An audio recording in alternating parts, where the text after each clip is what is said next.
Tama ba ang sentence na I'm studying tomorrow? Yan ang sasagutin natin sa video na ito.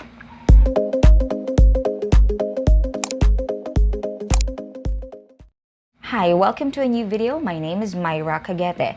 I've decided to cover this topic today because of a viral TikTok video where a beautiful young lady was practicing her English. Dun sa video niya, merong mga questions in English na sinasagot niya. And ang isa sa mga questions doon ay, what are you going to do tomorrow? Okay, pakinggan natin kung ano ang kanyang sinagot. What are you going to do tomorrow? I am studying tomorrow. What are you going to do tomorrow? I am studying tomorrow. So, ang tanong ay, what are you going to do tomorrow? At ang sinagot niya ay, I'm studying tomorrow.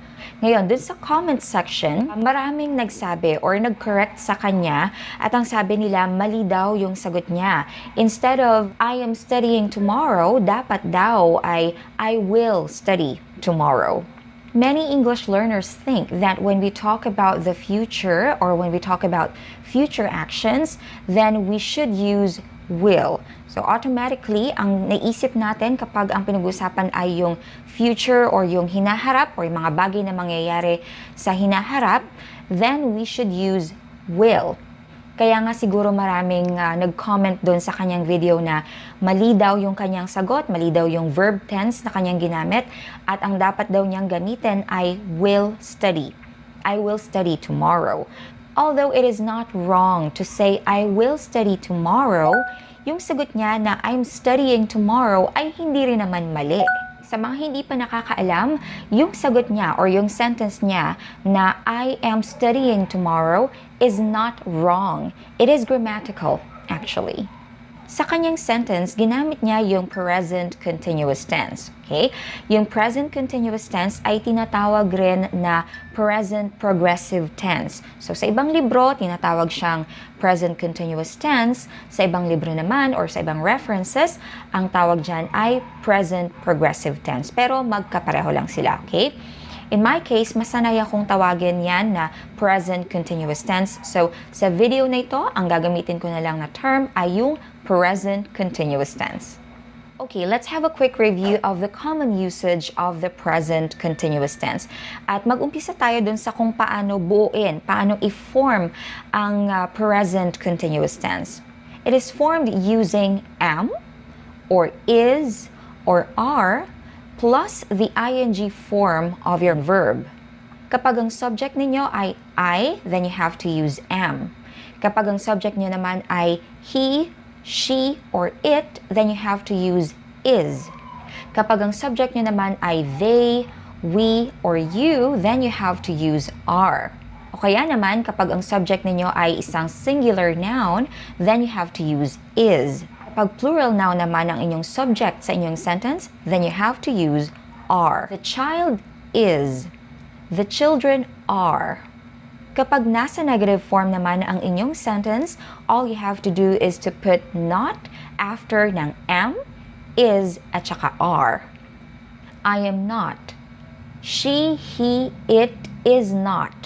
They, we, you are not. The child is not. The children are not. Ganyan yung structure na kailangan ninyong sundan kapag ginagamit ninyo yung present continuous tense sa inyong sentence. We usually use the present continuous tense to talk about activities or actions that are happening at the moment of speaking, or for actions that are happening right now. For example, I am talking about the present continuous tense. So, I am, tapos talking. So, yung ing form ng verb na talk. So, ito yung ginagawa ko ngayon, at this very moment. Kapag negative sentence naman, I am not talking about a math problem.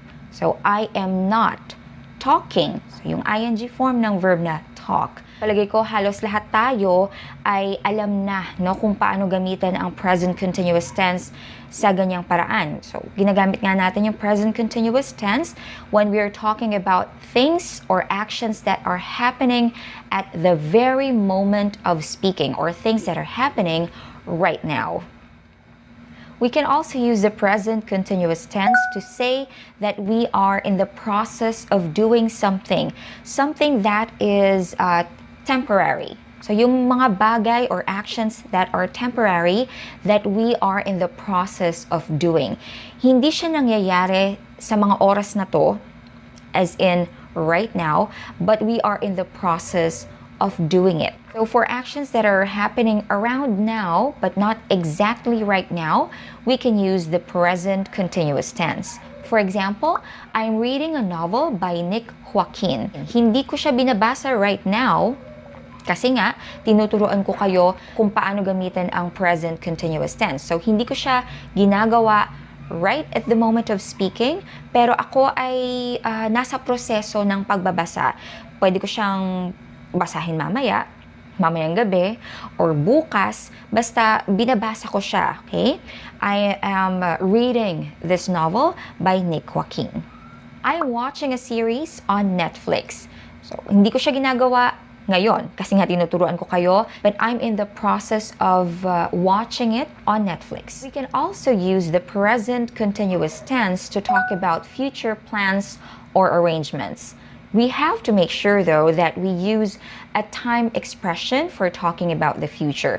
So we have to use a future word or a future time expression. Katulad dun sa sentence niya, ang sabi niya, I am studying tomorrow.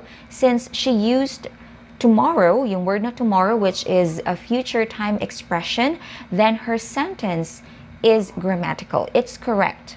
Ang ilang halimbawa ng future words or future time phrases ay tomorrow, tonight, next year, in June, at Christmas, later this year. So yun yung mga examples ng mga future words nga at saka future time phrases or future time expressions. So, the person was asking her kung ano yung plan niya or kung ano yung gagawin niya kinabukasan. Another way of answering that question actually is, I am going to study tomorrow. So, pwede nyo rin gamitin yung be going to plus a verb.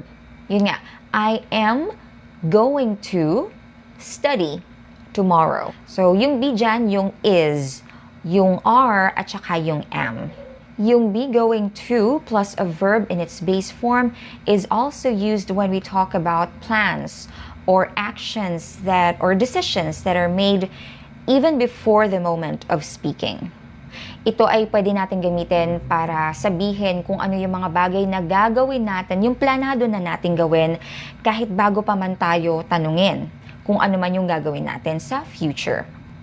Halimbawa, nag-uusap tayo ngayon and then I say, we are having a party next week. Or, we are going to have a party next week. Yang dalawang sentences na yan ay tama. Pwede natin gamitin yung mga ganyang structures kapag gusto nating sabihin yung mga bagay na pinlano na natin gawin sa future bago pa man tayo mag-usap or even before the moment of speaking. Yun, balik tayo dun sa tanong na tama ba ang sentence na I am studying tomorrow? Ang sagot ay oo. Walang problema kung sasabihin ninyong I am studying tomorrow if you're talking about a future plan for as long as you use a future time expression. At meron pang iba actually na paggamit ang present continuous tense. Sa video na ito, diniscuss ko lang yung mga basic usage ng present continuous tense, okay? Thank you very much to Janine Alvia, Larry Narvaez, Rizaldo Padilla, and Minerva Gonzalez. Thank you very much for watching my videos. I would also like to say thank you to my star senders sa Facebook. Merong mga nagsisend sa akin ng mga stars. Thank you very much to all of you. I hope to see you again in my next video.